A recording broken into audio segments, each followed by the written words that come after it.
ഈ വഖഫ് സ്വത്തുക്കളൊക്കെ കണ്ടമാനം ദുരുപയോഗം ചെയ്ത് നടക്കുന്നുണ്ട്. ഇതൊക്കെ കൊടുത്ത ആൾക്കാര് ഇതിലൊന്നും ഇടപെടാത്തത് കൊണ്ട് കുറെ കൊല്ലങ്ങളായിട്ട് ദുരുപയോഗം നന്നായി നടക്കുന്നുണ്ട്. അപ്പൊ അതൊക്കെ തടയണം എന്നുണ്ടെങ്കിൽ ഒരു സംഘടന ആവശ്യമാണ്. അതുകൊണ്ട് ഈ പഴയ കുടുംബത്തിൽപ്പെട്ട ആൾക്കാരെ വെച്ചിട്ട് വഖഫ് ബോർഡിൽ മുത്തവല്ലിയായി രജിസ്റ്റർ ചെയ്ത 1961 വഖഫ് ബോർഡ് വന്നപ്പോ രജിസ്റ്റർ ചെയ്ത മുത്തവല്ലിമാരെ വെച്ച് ഒരു സംഘടന ഉണ്ടാക്കണമെന്ന് തീരുമാനിക്കുന്നു. അങ്ങനെ ഒരു സംഘടന ഉണ്ടാക്കുകയും അതിന്റെ ഒരു പ്രസിഡന്റ് എന്നുള്ള നിലയിലാണ് ഇപ്പൊ ഞാൻ നിങ്ങളോട് സംസാരിക്കുന്നത്. അപ്പൊ പലർക്കും തോന്നാൻ എന്തിനാ മുത്തവല്ലിമാർക്ക് ഒരു സംഘടന? മുത്തവല്ലിമാർക്ക് പല പ്രശ്നങ്ങളുണ്ട്. ഓരോരോ പ്രശ്നങ്ങളായിട്ട് ഞാൻ പറയാം. ഇപ്പോ വഖഫ് ബോർഡൊക്കെ ഇല്ലാത്ത കാലത്താണ് നമ്മുടെ നാട്ടില് ഈ പള്ളികളും മദ്രസകളും മറ്റുള്ള മദ്രസ സ്ഥാപനങ്ങളും ഒക്കെ ഉണ്ടായത്. അപ്പൊ നിങ്ങളൊക്കെ അറിഞ്ഞ കാര്യമാണ്. ഫറൂഖ് കോളേജ് ആദ്യമായിട്ട് തുടങ്ങാൻ സമയത്ത് എറണാകുളത്തുള്ള സേട്ട് സാഹിബ് 100 ഏക്കർ സ്ഥലം അതിന് കൊടുത്ത് അതൊക്കെ പന്യാധീനപ്പെട്ടുപോയി. ഇപ്പൊ കേസ് നടന്നുകൊണ്ടിരിക്കുകയാണ്. ഹൈക്കോടതിയിൽ ഒരു വിധി വന്ന് അതൊക്കെ സ്വത്തല്ലാന്ന് അതിപ്പോ സുപ്രീം കോടതി സ്റ്റേ ചെയ്തിരിക്കുകയാണ്. സുപ്രീം കോടതിയിൽ കേസ് നടക്കുക. സത്യത്തിൽ അതൊരു വഖഫാണെന്നാണ് എല്ലാവരും പറയുന്നത്. കഴിഞ്ഞ കോടതി തീരുമാനിക്കാം.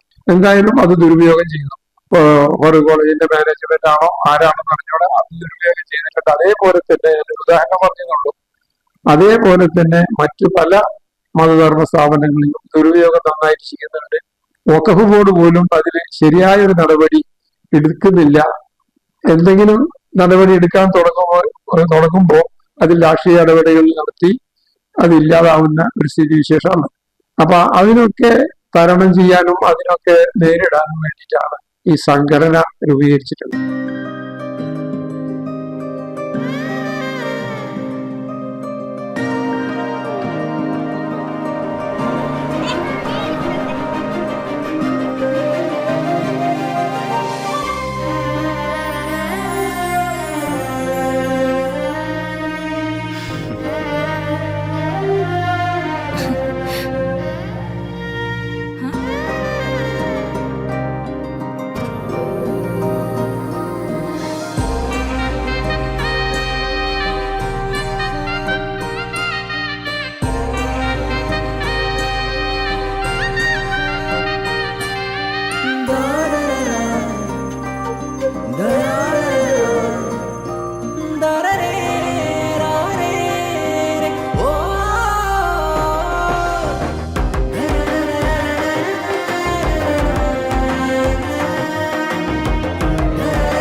എല്ലാരും പറയുന്നു ഡിഫറെന്റ് ആയിട്ടുണ്ട്, നല്ല ഭംഗിയുണ്ടെന്നൊക്കെ.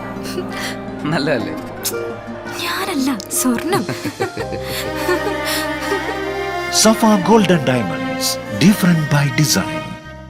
സ്വർണം വാങ്ങി, പക്ഷെ ബില്ല് വാങ്ങിയില്ല. അയ്യോ, കടക്കാരൻ പറഞ്ഞിട്ടുണ്ടാവും ബില്ല് വേണ്ട, GST ലാഭിക്കാന്നൊക്കെ. ഒരു ചെറിയ ലാഭത്തിന് വേണ്ടി എത്ര വലിയ റിസ്ക് എടുക്കുന്നത്. നാളെ ഒരു നിയമം വരും. ഒറ്റ രാത്രി കൊണ്ട് 1000-ന്റെ നോട്ടൊക്കെ നിരോധിച്ചല്ലേ, അതുപോലെ നാളെ സ്വർണം പണയം വെക്കണമെങ്കിൽ അല്ലെങ്കിൽ വിൽക്കണമെങ്കിൽ ഒറിജിനൽ ബില്ല് ആവശ്യമുണ്ട് കേട്ടോ. പിന്നെ സ്വർണം അണിയാൻ വേണ്ടി മാത്രമുള്ളല്ലോ, അതൊരു ഇൻവെസ്റ്റ്മെന്റ് കൂടല്ലേ. അതുകൊണ്ട് സ്വർണം വാങ്ങുമ്പോൾ GST നൽകിയെന്ന് ഉറപ്പുവരുത്തുക. Safa gold and diamonds original ബില്ലോടുകൂടി മാത്രം സ്വർണം വിൽക്കുന്നു. Safa golden diamonds, different by design.